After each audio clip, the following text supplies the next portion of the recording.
ये कहानी किसी भूत की नहीं है। ये कहानी दो सच्चे दोस्तों की और उनके प्यार की है। रूही जब 12 साल की थी तब उसकी दोस्त आयशा स्कूल से निकलकर घर की तरफ जा रही थी। तभी सामने आती हुई कार उसको दिखाई नहीं दी और वो ठोकर खाकर गिर गई। वहीं सिसक सिसक कर उसने रोड पे रूही के सामने अपनी जान से हाथ धो बैठी। ये देखकर रूही वहीं बेहोश हो जाती है कि उसकी सबसे अच्छी दोस्त अब इस दुनिया में नहीं है। कुछ समय बाद जब रूही होश में आती है तो वो फौरन ही अपने दोस्तों को ढूंढने घर जाती है। तभी रूही को पता चलता है कि उसकी दोस्त छोड़कर उसको हमेशा के लिए चली गई है। अब रूही बिन माँ बाप की बच्ची अब अकेली रह गई थी, जिसका इस दुनिया में उसकी दोस्त के अलावा कोई नहीं था।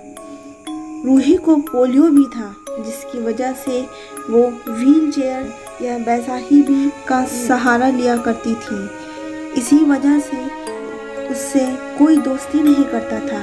स्कूल में और आपस के लोग उसका मजाक उड़ाते थे। एक रोहित नाम का लड़का था जो दो दोस्तों के साथ मिलकर उसे खूब परेशान करता था।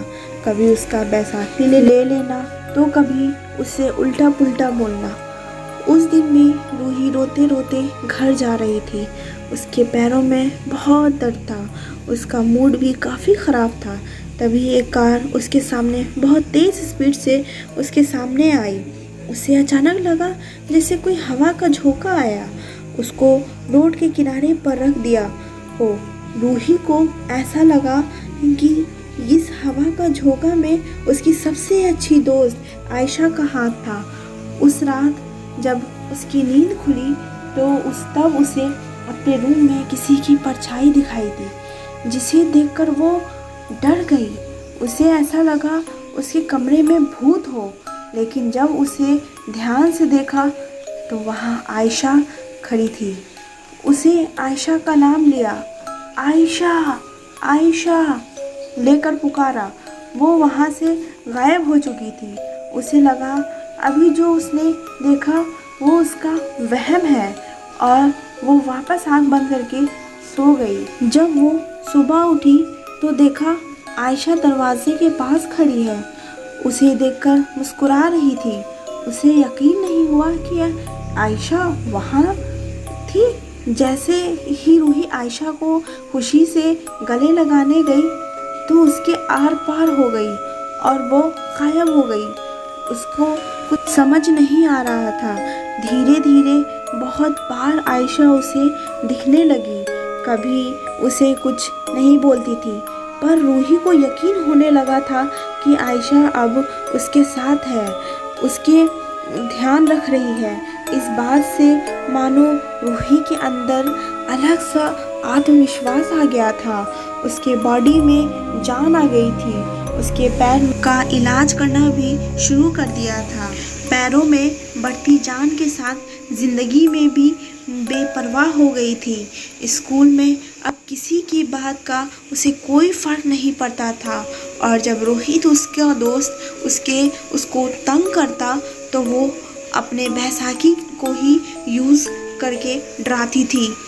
पर एक बार जब वो घर जा रही थी तभी रोहित और उसके दोस्तों ने चिढ़कर उसे सामने वाले छोटे से तालाब में गिरा दिया और वहाँ से चला गया।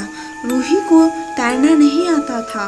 वो पानी के अंदर डूबने जा रही थी।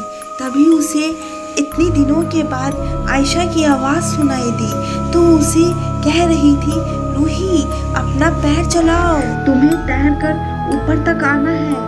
वहीं तुम्हें ऊपर तक आना होगा, तुम्हें करना होगा। रूही ने आयशा की आवाज़ सुनकर अपना पैर चलाना शुरू कर दिया और जैसे ही वो ऊपर तक आई उसे ज़ोर से मदद के लिए चिल्लाया। एक आदमी ने उसकी पुकार सुनकर उसे बचा लिया और उसे हॉस्पिटल लेकर गया।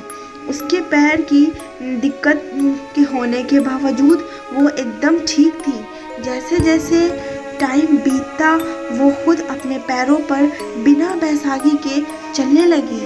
वो 13 साल की हुई तब उसने देखा कि आयशा से ज़्यादा लंबी हो गई है।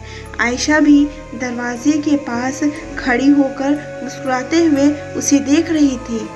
उस रात जब रूही सो रही थी तब उसे लगा जैसे आयशा उसके सर पे हाथ फेर कर उसे उसके कान में बोला बाय। जैसे भी उसकी नींद खुली तो देखा कि कमरे का दरवाज़ा खुला हुआ था और आयशा कहीं आसपास नहीं थी। उस दिन आज तक कभी आयशा नहीं दिखी, लेकिन वो खुश थी कि जब उसे अपने दोस्त की सबसे ज़्यादा ज़रूरत थी वो उसके साथ उसके पास थी और वो उसे जीना सिखा गई। हेलो एवरीवन, तो कैसी लगी आपको ये horror story?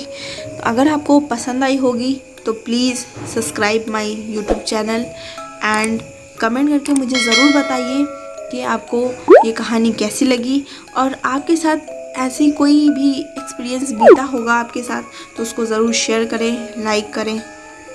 Till then keep watching.